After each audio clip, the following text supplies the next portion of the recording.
you very much for coming. One of the data rounds for the year. We are very happy to have with us Bart Ferket from Mount Sinai Hospital in New York. Bart did his PhD in the Netherlands, as well as his MD. His PhD was from Erasmus University. I think he passed from Cornell for a while. Taught at Harvard, went to New York, and now he's there, and he's somewhere, in my understanding, between health economics, decision modeling, biomarkers, prediction modeling, in this kind of space, if I understand it correctly. And I think today's talk is going to be very exciting because it's on a topic that is also I'm personally very much interested. So thank you very much for coming, and the floor is yours. Questions, pressing questions during the talk is fine, but any questions that they are like for discussion, best if we keep them at the end. So thank you very much. Thank you. Point that doesn't work. Yeah. Hello, everyone. I'm really excited to be here. My relatives live in New York, so it's kind of coming home for me a little bit. Today I will be talking about individualized decision modeling of chronic disease, which is kind of the topic that I started with when I was a PhD student in Rotterdam. I have no conflicts of interest to declare. I first want to start with the motivation for the talk today. It's a quote from Biomarkers et al. And it kind of summarizes also my own confusion with this topic about how to incorporate patient heterogeneity in decision modeling. And hopefully I can convince you that this is important. Hopefully we can come up with some ideas how to best include heterogeneity in our modeling. So the content of this talk, first some concepts and some theory about patient heterogeneity, how to individualize event rates, etc., and utilities.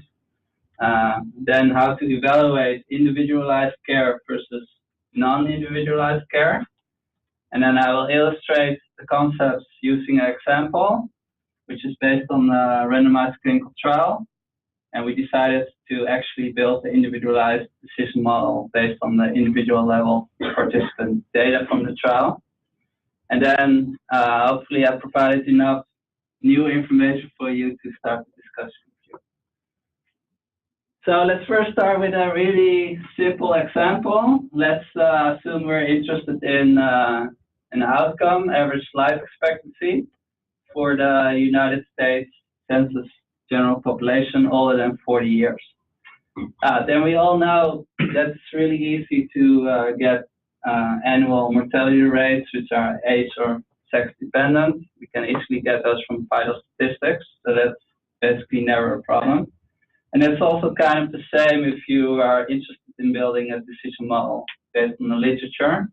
Usually the event rates are well published, or they even provide you a prediction equation. So individualizing event rates is usually pretty simple. However, the second thing that you need to have in order to get the correct average life expectancy for the full cohort, that you also need to know the distribution of the predictor or the risk factors that determine the event rates. And in this case, let's keep it really simple. We just only consider age.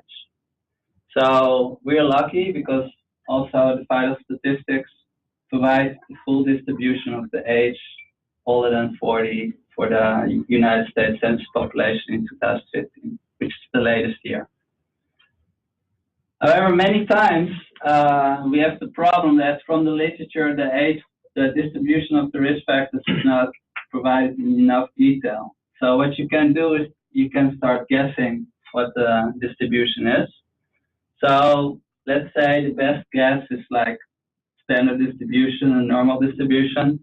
In this case, we have to truncate it as 40, and then hopefully with some tweaking, we get the same average age for the population, and then we're satisfied. We think, okay, this could be a good distribution of the age. What you do, most people would not go that far, and they just take the average person, or they, average typical patient model, and they just model the average person, which is in this case a U.S. citizen of 59 years old. We all know that we now are introducing bias because we have a nonlinear model. So the average life expectancy that results from these different models will not be the correct life expectancy. We all know that. That's kind of basic knowledge. But whenever we choose for an average person model, then we always know that, in fact, our outcomes are not the same as what it would be if you would have individual level participant data. So that's kind of a problem. Especially when you're then interested in modeling intervention. Let's keep it simple. We model intervention we apply to all, treat all strategy with a fixed relative risk reduction of 25%. Then we also see that the delta, or the gain in life expectancy, will be different from each of these models. So the first model is the correct model, and the second and third are the suboptimal models. So as this is the effectiveness estimate, you can imagine that in the economic analysis, because this goes in the denominator, that the ISO from this model can really be different. So that's kind of the problem. So conclusion, we need to do something with patient heterogeneity. And first of all, we know that if we can do something with it, we get a better model. So it would be a shame to ignore it. So the question is, though, how do we do it? And that's kind of the topic for today's talk. So this is a nice artwork from the Netherlands from the 17th century, which kind of shows that this was a very trivial conclusion, but now we are going further and we're going to try to make some sense out of all of this. So conceptually, we have three elements in order to come up with a good model. First of all, we have to know the heterogeneity in the population. That's the first part. So that can be age, gender, any other risk factor. Then, of course, we have to build a model and come up with input parameters that depend on these risk factors. And usually, consisting of event rates, it depends on all these predictors. Treatment effects, which can vary. That is, of course, a controversial topic, but if you have enough data, you can include heterogeneous treatment effect.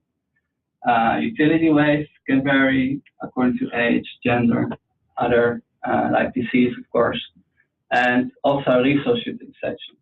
So all these elements can be made dependent on the risk factor, so individualized. And then in the end, we have to come up with the right way to analyze our model in order to get the correct distribution also in the outcomes from the model. And that gives us the cost effectiveness ratio, which is then estimated correctly and not in the biased way if we choose for an average basis funnel. Now, Rogowski et al. Recently published a really good paper on how to then conceptualize individualized care. So once you have an individualized model, then of course the next step would be, okay, what would happen if you would also have an individualized intervention? So if you have an individualized intervention, of course you have to have an individualized model, otherwise you cannot really evaluate the value of that intervention. So they again make a decomposition of the four elements. Again, event rates that you can individualize, treatment effects, resource utilization, and health state utility. And they summarize them as clinical characteristics and preferences. Then a really interesting concept is the expected value of individualized care, which can be used to see what the ceiling is actually of individualizing care. So what would be the cost of ignoring the fact that there's a heterogeneity in the outcome when you apply your intervention. So if you ignore that, then you can calculate so-called the loss function, which is the expected value of individualized care, and it's equivalent to the expected value of perfect information. So the formula that you see below this slide is basically the same as the EVPI. So then you're not aggregating results at the parameter level, but in this case, you aggregate at the individual level. So you're interested for each patient, what is the cost of ignoring the fact that the patient may have individual outcome? So if you just choose the best treatment based across all patients, and of course at the individual level you may make the wrong mistake, the wrong decision, and that cost gives you some sense how good individualization of the treatment would be, and how high the prices that society is willing to pay so that individually efficient decisions can be made. So now we know all these concepts. Let's apply that to a really clinical example. And the example is ischemic mitral regurgitation, which is a heart condition that generally results from myocardial infarction or severe angina pectoris. After MI, the heart is deformed in a way, especially the left ventricle. And the papillary muscle that keeps the valve in place when the heart contracts is displaced, what you see here. And therefore the tendinae, they start to tether. And then what you get is mitral regurgitation. That means that when the left ventricle makes a contraction, the blood flows in the wrong direction. It goes to the left atrium. That gives you all kinds of problems. The most important problem is that you have a problem with cardiac output, so you get heart failure. But also the left atrium gets too much pressure. You get atrial fibrillation, other rhythm disorders, and yeah, the ultimate consequence is that these patients have a high risk of dying after myocardial infarction. So there are two options. If this problem is severe, then everyone is convinced that we should try to fix the problem. And there are two surgical approaches. And in the past, there's always been a very lively debate on which of these surgical options are the best. One is to try to repair the valve so that when the heart contracts, the valve doesn't allow blood to flow back. And you can do that with putting a ring around the valves, and that's done in a repair procedure. And the annuloplasty, that's how it's called, you see on the left, is the procedure that they do to repair the valve, the mitral valve. And then the second procedure that you can do is simply to remove the valve and to implement a new valve, mechanical or a bioprosthetic valve. The problem with the latter procedure is that the patient will be on anticoagulation for the rest of their life. So that's kind of the challenge and the trade-off in the two procedures. Because there was always a debate, NIH decided to fund a trial, which was performed by the Cardiothoracic Surgical Trials Network. And the trial was done in 251 patients with severe ischemic mitral regurgitation. And they randomized in a one-to-one fashion either to replacement or to repair. And then patients were followed over 1 to 2 years. The primary endpoint was the echocardiographic outcome. It's the left ventricular end-systolic volume index, which gives a measure of the remodeling of the heart. The lower this outcome, the better. And then secondary endpoints were mortality, of course, heart failure, MACE, basically heart failure, cardiovascular readmissions, and non-cardiovascular readmissions. Recurrent mitral regurgitation, so after fixing the problem, how likely is it that the problem returns? Quality of life and hospitalization. These are the baseline characteristics.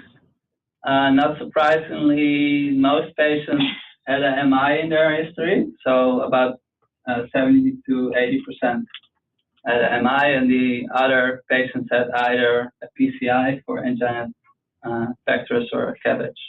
And a lot of patients actually already have heart failure at baseline.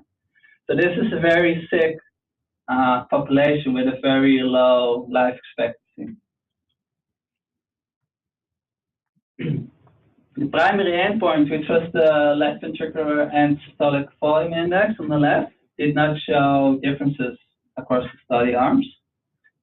This is a measure that tells the lower the measure, so the bigger the change in a negative way, the better the outcome. So you see that the procedure actually has an effect, both procedures have an effect, but there was no difference between the two arms.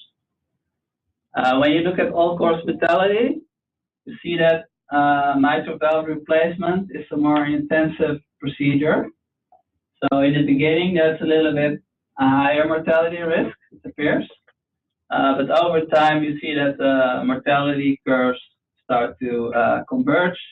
And at the end of the 2-year follow-up duration, there was no difference in all-cause mortality between the two study arms.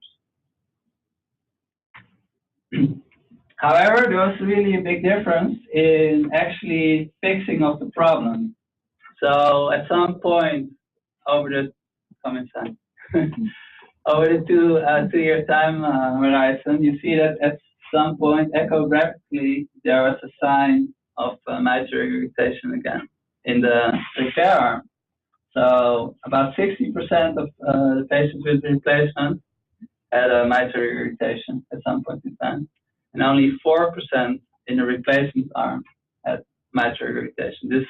This shows that if you do a replacement, the problem is basically fixed. If you do a repair, there's a big chance that patients get recurrent MR. But the person didn't die. There was no difference in that. No. So it could be that the trial was too short to catch the effect on heart clinical outcomes.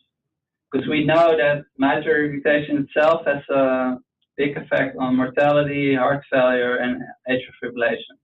So on the long term, it should be better to do a replacement, you would say. But on the short term, it may be better to do a repair. And that's kind of the trade-off that we were interested in.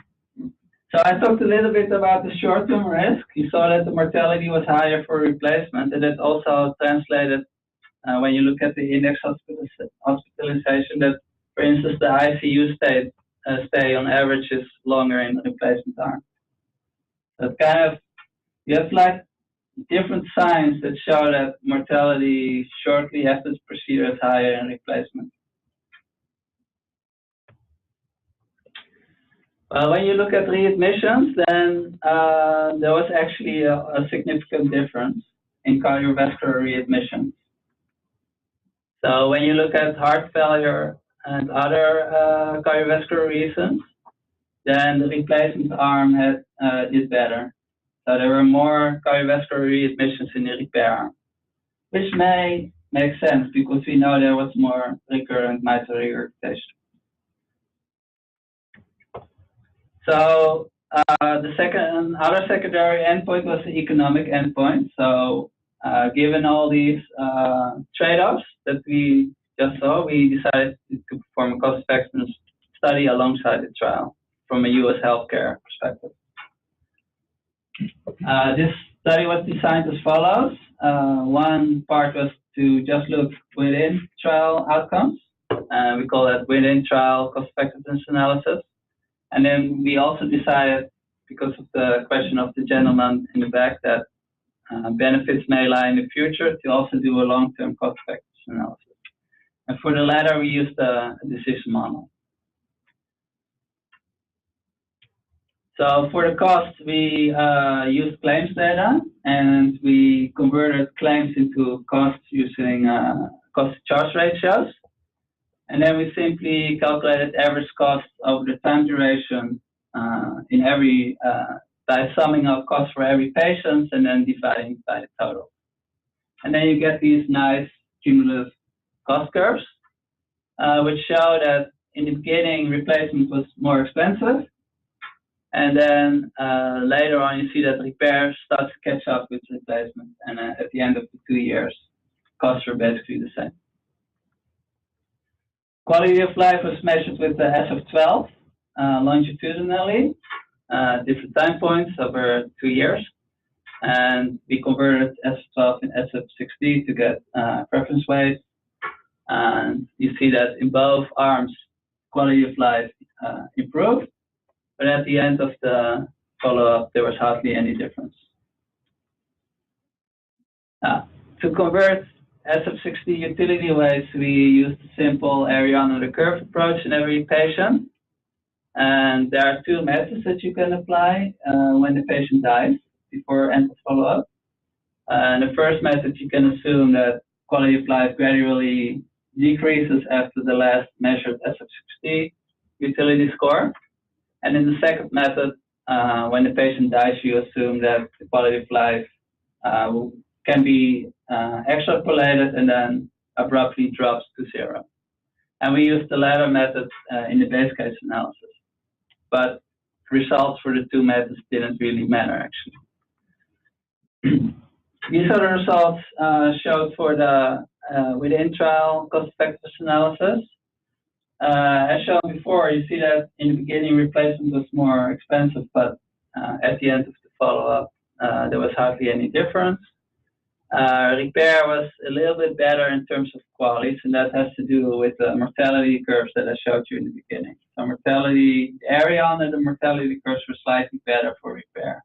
That's why the qualities are also slightly better for repair at the end of the follow-up.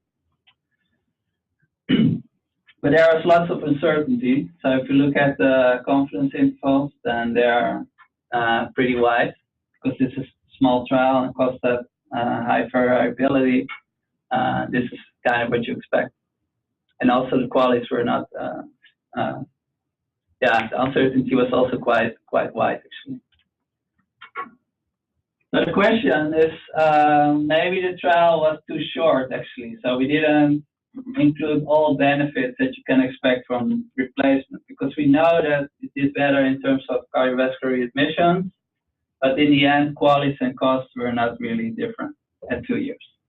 So that's why we performed also a long-term cost effectiveness analysis.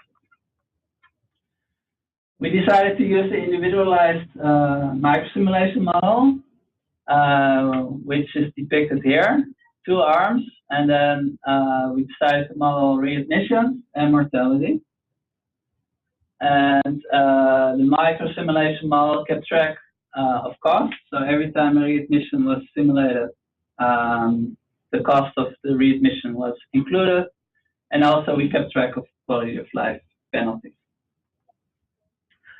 We individualized event rates using recurrent event analysis with an extended Cox model, which is the Anderson-Gill model.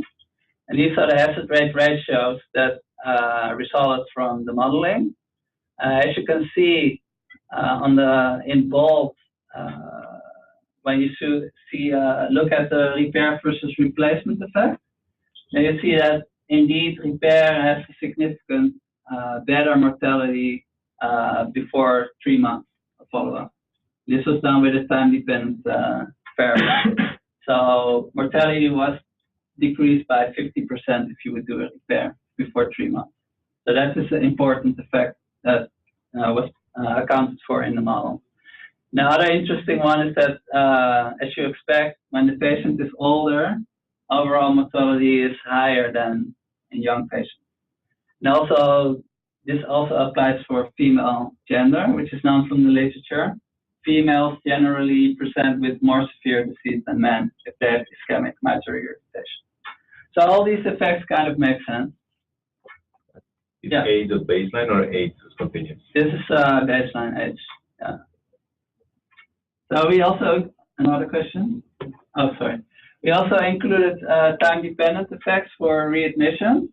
So after each readmission, the chance that the patient would die would go up by 4. You see that on the right side. And for instance, if you would have a heart failure readmission, the chance that you would get other cardiovascular readmission would go up by 3. That's how the model works. Then we modeled baseline cumulative hazards with parametric modeling. We chose to do a kind of combination of a variable model and a cubic spline method for the readmissions. And based on the literature, we really saw that mortality followed exponential decade. So we chose to do an exponential model for mortality as the base case analysis. Then each time event was simulated, we applied conditional on the event, costs and length of stay, which were also individualized using general linear modeling. So for costs, we used age at the readmission, the reason of the readmission, which can be heart failure, other cardiovascular, non-cardiovascular, gender, and of course the treatment effect. And then we did the same for length of stay. And length of stay we used for applying quality of life penalties. So again, we individualized the length of stay with age at admission, reason of admission, gender, and treatment. Then the baseline, kind of the background utility scores were also individualized, but now with repeated measures models. GE model, age at baseline, gender, and interaction of time and treatment. And then first step, of course, after developing the model is to see if it works. And this is comparing readmission rates from the model over a 2-year period with those observed in the trial. And you can see that the model did really well for both treatment arms in predicting counts of heart failure readmissions, other cardiovascular readmissions, etc., and death. So this looked really good. Then we also looked at predictions of cumulative costs and cumulative qualities. And again, the model performed well in predicting average costs and average qualities over the time, the duration of the trial. So then, next step is to actually start the modeling exercise, and we chose a 5- and 10-year time horizon, especially given the short life expectancy of very sick patient population.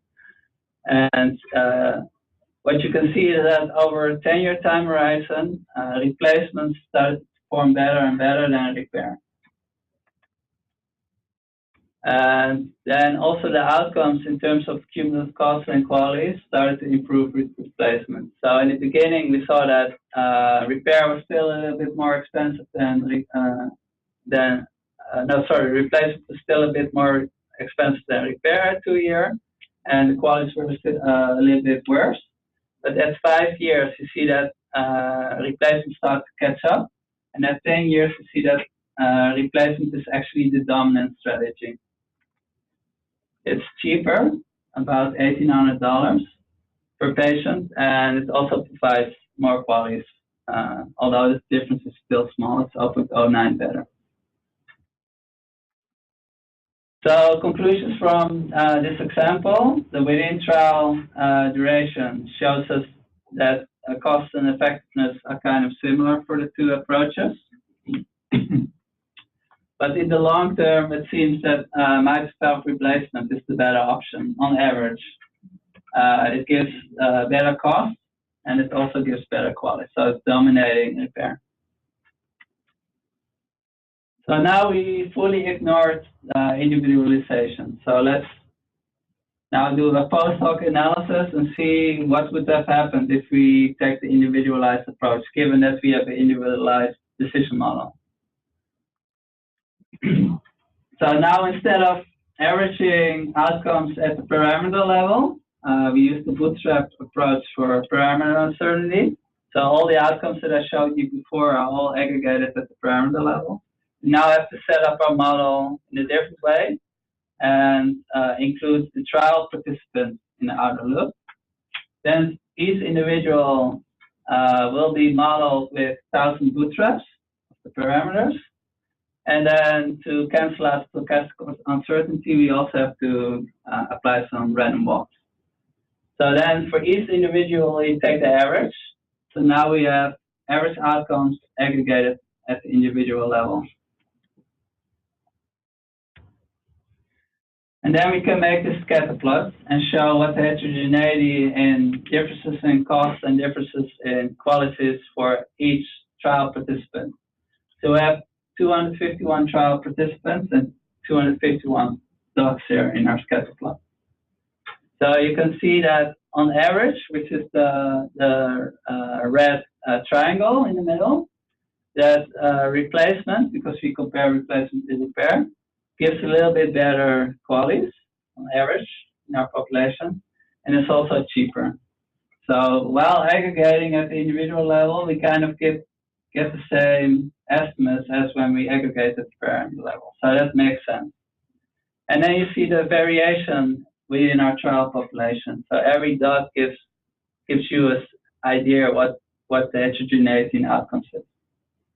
So you can also see that in some of the patients, actually replacement was not better, but repair was better. That's on the left side of the scatter plot.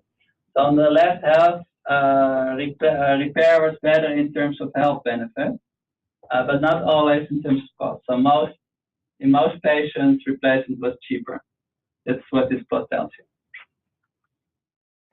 Now, the same thing you can now do, what we generally do when we aggregate at the parameter level. We can also make acceptability curves, then showing the proportion of patients in which treatment A or B was better. So this acceptability curve shows us, given our willingness to pay, that replacement was better in the majority of patients. So in 70% of the patients, replacement was actually the better option. But however, we now also see that in 30% of patients, from an economic perspective, actually repair is better. So if you would apply or implement strategy with only replacement, then you're not choosing the right treatment for 30% of patients. So that's actually we're now getting somewhere to the expected value of individualized care. So that you can also calculate, and that shows us indeed that if we would choose for an individualized strategy, that we actually can expect a lot of return on investment. So it makes sense. We have 30% of the patients in which the wrong treatment will be chosen if we choose replacement. So given the willingness to pay threshold, the EPIC can be pretty high per patient. Then we know that we build our model only based on two predictors, age and gender, and we kept the treatment effect fixed, so that doesn't really matter. So we have pretty simple model, but still individualized based on age and gender. We know from the hazard rate ratios that age seems to have the biggest effect on outcomes. So it's not really surprising that if you look at a one-way sensitivity analysis of baseline age, that cost really depends or strongly correlates on baseline age, and also the health benefits strongly depend on baseline age. So the older you are, the more benefit it seems that you get from repair. Actually, benefit goes down of replacement. Now, it's difficult to make a conclusion based on cost and effectiveness separately. So if you combine them using the incremental net monetary benefit, you get a better idea of where the threshold lies, where you maybe should choose for repair. So when you look at this curve at different commonly used cost spectrum thresholds, you see that above the age of, let's say, 72, it seems that we should choose for repair actually, and not for replacement. So although on average replacement is better, for all the patients it seems that repair is the better strategy. So then, equivalent of using the partial EVPI, you can do the same with the expected value of individualized care. You can calculate the value of individualizing care based on age, and the total EVIC is given in the solid line, and the dashed line gives the EVIC for baseline age. And you see that age really contributes a lot to the expected value of individualizing care, which makes sense, of course, because age has such a strong effect on outcomes. Then the next step is to model actually a strategy in which we stratify our decision making based on the strong predictor, which is age, and see if that would be cost effective. And of course, we already know that, but this nicely shows the conclusion that if you would stratify decision to do replacement or repair on age, so let's do repair when everyone is older than 72, and that will be a really cost-effective strategy, and it will dominate strategy in which we stratify for gender. So given our data, it would make sense actually to not choose for replacement in all, but to do individualized decision-making based on age. Conceptually, this makes sense, but now we have to start thinking of other elements that we have ignored fully in our analysis. So far, we built a model based on risks, utilities, which were weighted using community-based preference weights, and costs. So that's on the left side. And I would call that an individualized approach, but it's still paternalistic because the doctor decides which treatment is chosen.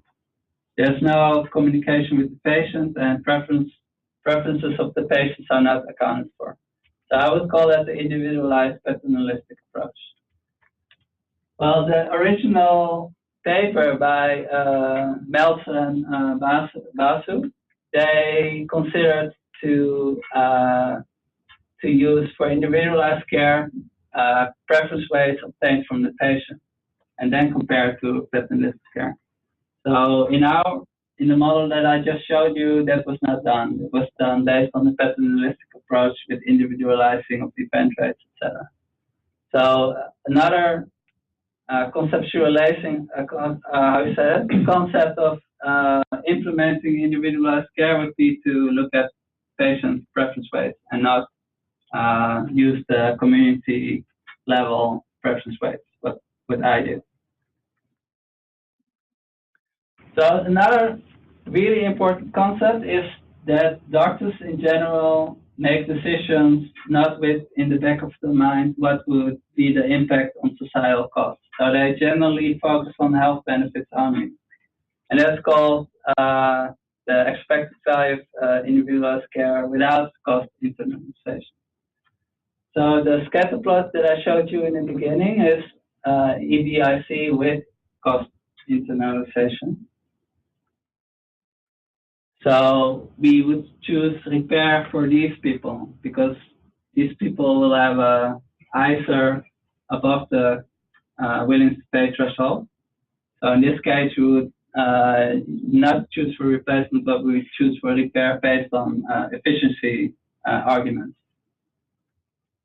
However, if you would ignore costs, then it would look differently. And we would choose for repair in all these patients. So doctors, I think, would generally ignore costs and choose based on health benefits. So all these patients will be allocated to replacement if they would know what the outcome would be.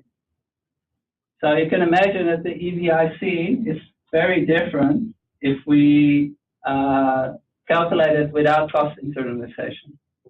And I've done it in the next graph. So the solid line gives you the total EBIC with cost internalization, whereas the dashed line gives you the one without. So it makes sense that it's lower because if you go back to this one, a lot of these patients lie above the cost effectiveness threshold, and our analytic perspective is the one using efficiency from a societal perspective. So we have a mismatch between the individual level decision making and the analytical perspective. And the individualized decision making is done without consideration of cost, whereas the analytic perspective takes cost into consideration. So that gives us an effect of a lower EBIC. Totally makes sense. Now I'm at the end of my presentations. There are a few other elements that should be accounted for when you look at EBIC. First is the evaluative framework. I just gave an example that if you ignore cost, the EBIC will be affected. But this is also the case when you would be interested in individualizing care using individual preferences. So if you use individual preferences, so patient preferences, then evaluative framework from the society will give you a mismatch in theory, because preference rates obtained from patients are not necessarily the same as preference rates from the community. So you get, again, a mismatch.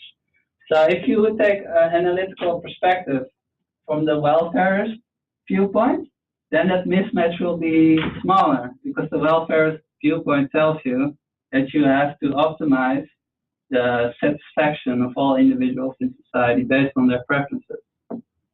So from a welfare perspective, the EVIC using individualized care based on patient preferences will be higher than if you take the extra welfare perspective.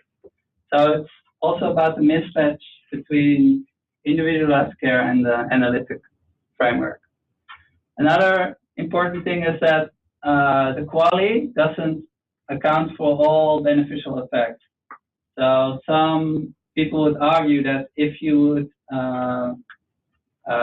take patient preference into account, the patient will be more empowered, will be more engaged in the decision making, and would therefore also benefit from the empowerment itself, which is not captured by the utility weight. So additional effects of empowerment and also potential spillover effects are not accounted for in general in the EVIC framework. Third element is equity. So a lot of guidelines tell you that if you look at new interventions, you cannot stratify reimbursement policies by age and gender, race, and ethnicity, because that will introduce you an effect that you may ignore or disallow new interventions based on age and gender, etc. So that's something to keep in mind as well. And the last thing is, of course, the uncertainty. In this analysis that I showed you, I didn't account for the uncertainty, and it was a small trial, and outcomes are, of course, uncertain. I fully ignored that. So in conclusion, I tried to show you today that whenever you have the availability of individual level data, it's always a good idea to take that into account, because it gives better outcomes. So if it's feasible, using an individualized model is always the best model. So every model that you see that's like the average patient model will always be worse than a model based on individual level data. And the second conclusion is that when you analyze individualized care, you of course need an individualized model, but the guidelines that are currently available are not that clear on how to actually implement patient heterogeneity and how to evaluate the model in a good way. So that's kind of a topic for further research. And finally, I would like to acknowledge the Cardiothoracic Surgical Trials Network, who conducted the randomized clinical trial, and I'm happy to entertain any questions. Thank you for your attention.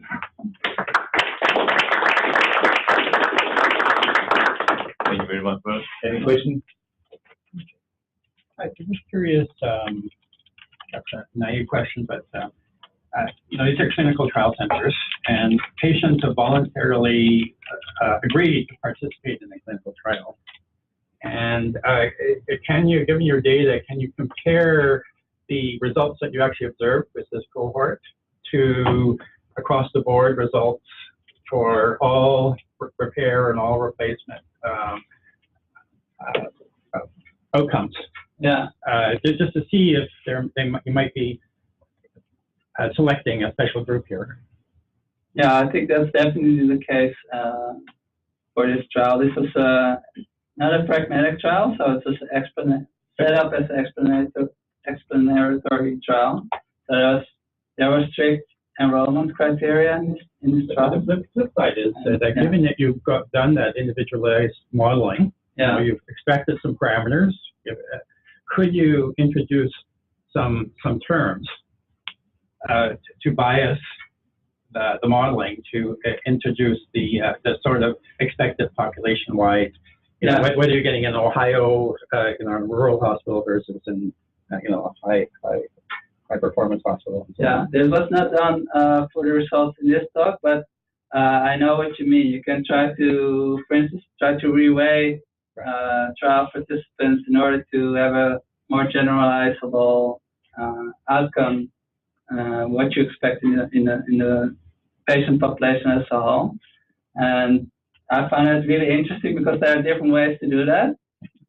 You can do like a propensity of being in a trial and try to reweigh that. I'm not really a big fan of that approach. But you can also find a better, more generalizable data set and model that data set using the model that you built in the based on the trial. And I like the latter approach better. I generally use that approach. Yeah, very good point. Right. I'm sorry. So I just want a really nice talk. I just want to address your question or your claim that the more personalized, the more individualized the model, the better it is. So, I mean, as you get more granular in your attempts to specify parameters for individuals, your uncertainty also goes up. Yeah. You know, you're trying to understand individual preference functions. Unless you've measured it in that individual, you don't really know. Unless you've measured the cost in that individual, you don't really know. And that's particularly the case when you're trying to draw inferences from randomized trials. You know, we know that our best and most reliable estimate of the aggregate effect is like what the trial overall shows. And then once you get into subgroup analyses, you start to introduce more uncertainty. And then further and further subgroups sort of, you know, like each greater subdivision is going to be associated with greater uncertainty. Yeah. So I wonder if you could talk about that problem, because like the tenor of your talk was like, we have to be as granular as we can be. And I wonder if there is at some point, No, that's, you know, like something off, Yeah. because you're just like, you're extremely uncertain about what the effect is going to be at the individual level, whereas you might at the aggregate level have a greater level of certainty. Yeah, my statement was a little bit too firm, I think. I totally agree with you that the more subgroups you choose, the more uncertain your outcome will be. So that's like a trade-off of individualizing and model parsimony that way. Also, overfitting can be a big problem. So you try to get all the outcomes, all the extremes, and then your model totally doesn't, you know, generalize to other patients, new patients. So then you also have a problem. So those three elements should be balanced, I feel. Although it's also true that if you use regression models, then you also gain actually precision. So you actually gain also power. So if you analyze the trial just standardly with like Kaplan-Meier curve, then you sometimes miss the fact that you can actually capture if you use a Cox regression model. So I think all these elements should be balanced, and that's also why I have a conclusion in the end that there should be some guidelines. So if you look in the literature, you see a lot of guidelines on subgroup analysis of trials, how to build valid prognostic models, etc. For the economic evaluation world, that's a little bit more vague, and I think that both worlds should come together and come up with a better set of guidelines in order to build better individualized models. So I work in cancer, so I often deal with very small subgroup of people. So my follow-up question to Lauren's question is, can you walk us through how you characterize the parameter uncertainty when you do your scatter plot? Because every dot represents one patient. Yeah. And I think that's the average from the 1,000 bootstrap. Yeah, correct. So how do you characterize the parameter uncertainty of the 1,000 dots? Because imagine some dots are like really all over, yeah, right? Yeah, exactly. So every patient has maybe a different variation in outcome. And I didn't go all the way there because that's kind of too difficult for me to understand. But then you can actually summarize it also in a kind of a value of information analysis for patients. And I think Claxton writes papers about that. But that is very interesting, like how much new data do you need to make actually good predictions for patients in terms of economic outcomes. And that I totally ignored just to show the concept, but it's, I think, really important. I think those, your question and your question kind of point in that direction, that the uncertainty for prediction at the patient level is really important, and I ignore that in my talk. Yeah. How big would the uncertainty be? It's not equited.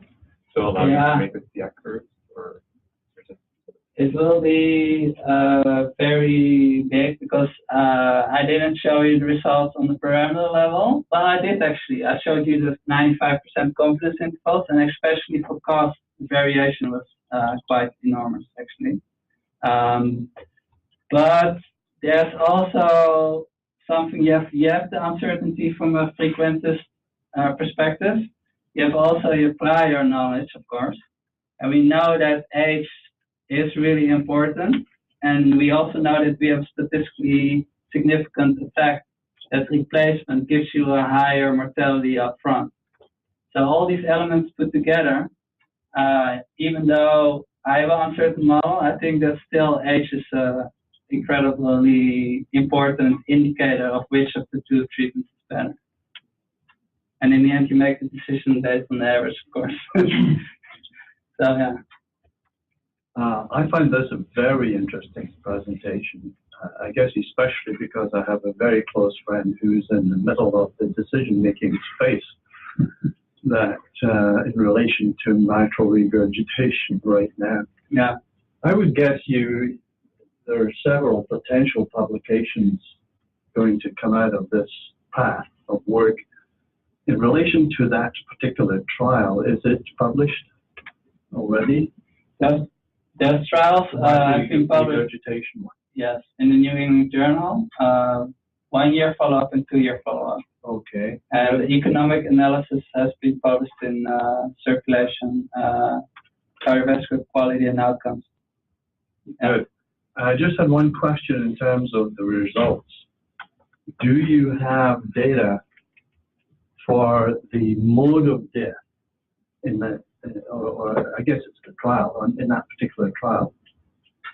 Is there data on the mode of death? And I mean, we know the root cause, but in terms of thromboembolic disease, for example, or failure of repair, or for the tail of the mitral valve, or progressive cardiac failure, etc.